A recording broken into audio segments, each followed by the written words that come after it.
Hello, guys. Welcome back to Chasing the Golden Era. Um, this particular series is really, really dear to me. Again, because I'm reliving a feeling that I had when I was younger, and again, right now, rebuilding a vehicle that I would have loved to have when I was younger, but I didn't have, like I said, the knowledge, money, or experience to do it. And so I'm able to do it now. But I I, th- I thought it would be cool if I get to go through these old magazines. This one was March 2008, so a 12-year-old magazine, to kind of show you some of the scene and some of the, the culture at that time, primarily in America, and what we were trying to, take from the Japanese. Uh, we were always crazy about JDM, and maybe this could kind of explain to you guys a little bit more about, you know, this, I don't know, this passion that we went through, this obsession. Today I was thinking about talking about, let's see,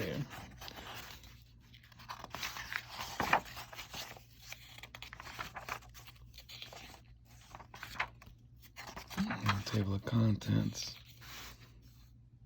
Defi.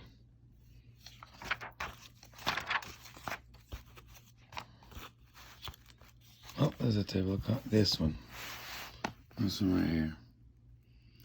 So page 122.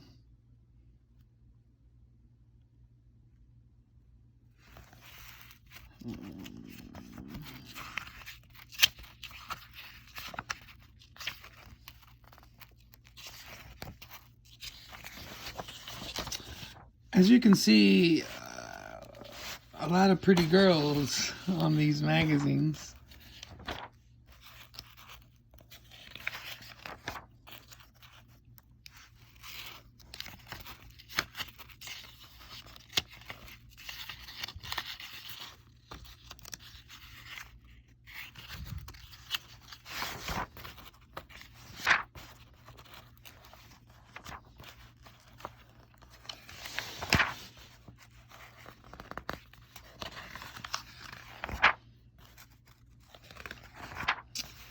There she is. Popular demand.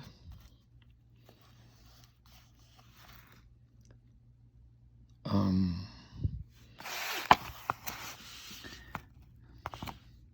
it's silly to think that the Soldier Boy dance is still popular in 2008 and that Spice Girls have sold out venues across the country and people actually believe Knight Rider is still relevant 20 plus years after we've forgot about it.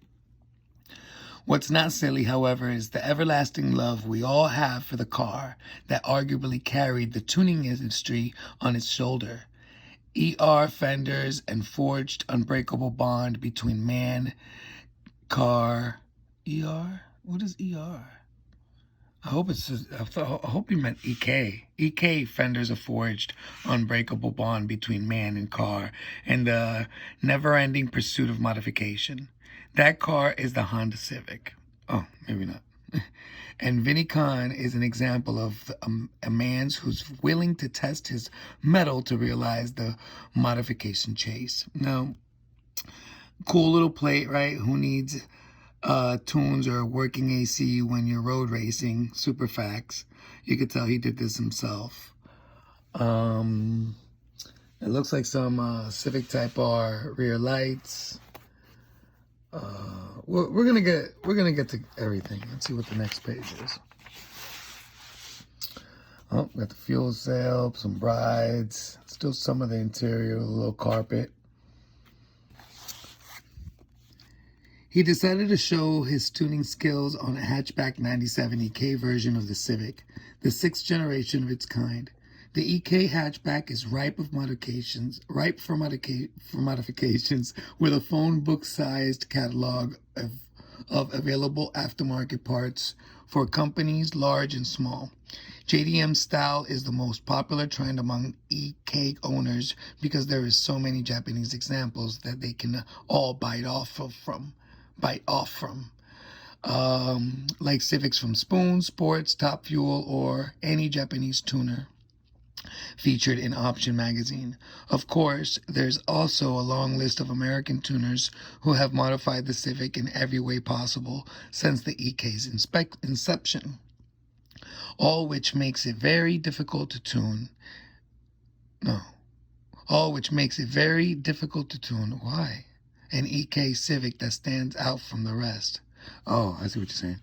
But Vinny managed to do so he didn't even have to create a Japanese eBay account, so he could just source some rare cup holders or spend thousands on some Mugen wheels that feature a JDM exclusive yellow lip.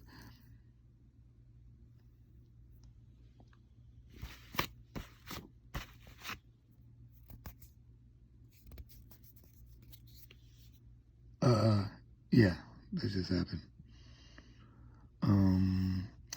If such thing ever existed. Instead, he incorporated the best of the JDM styling with the best of whatever styles we have here, which can be pretty much anything, and hit the gates with this high horsepower, eye candy EK. The first natural step in modification is the engine, which is the ultimate deal breaker when it comes to making a good impression with a Civic. Vinny had to replace the dinky 1.6D series stock motor with something more major than anything readily available here. He went with one of the most coveted engines in the scene, a 2.0 Type R engine. 2.0 Type R engine? What is that? Is he saying a 1.6 stroked?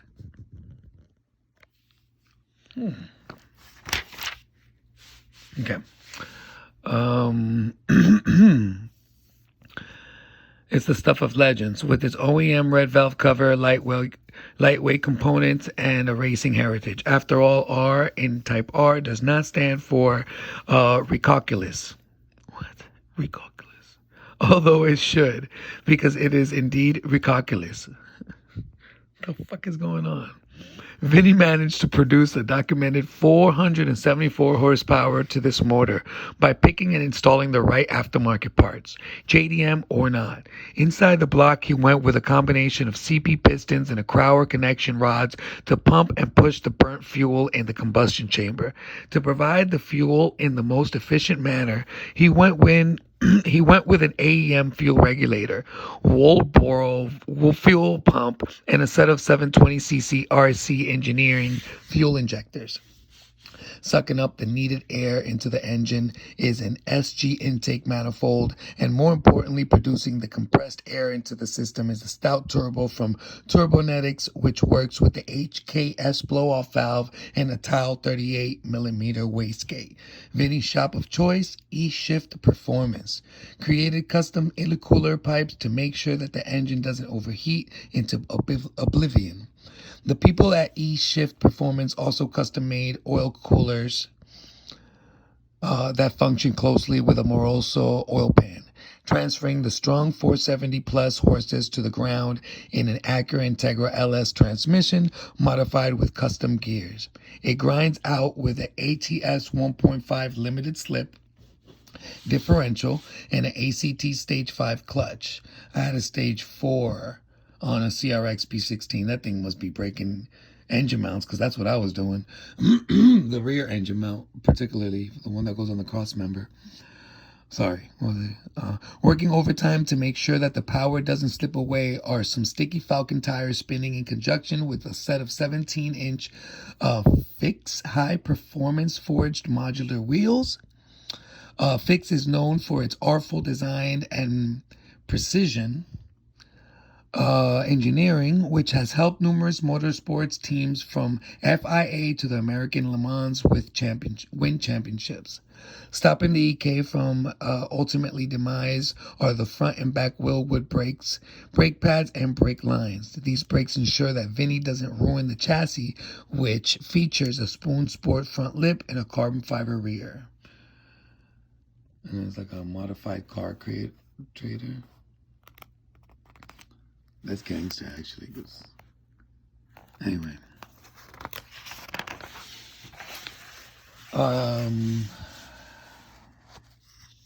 Semi-tuck.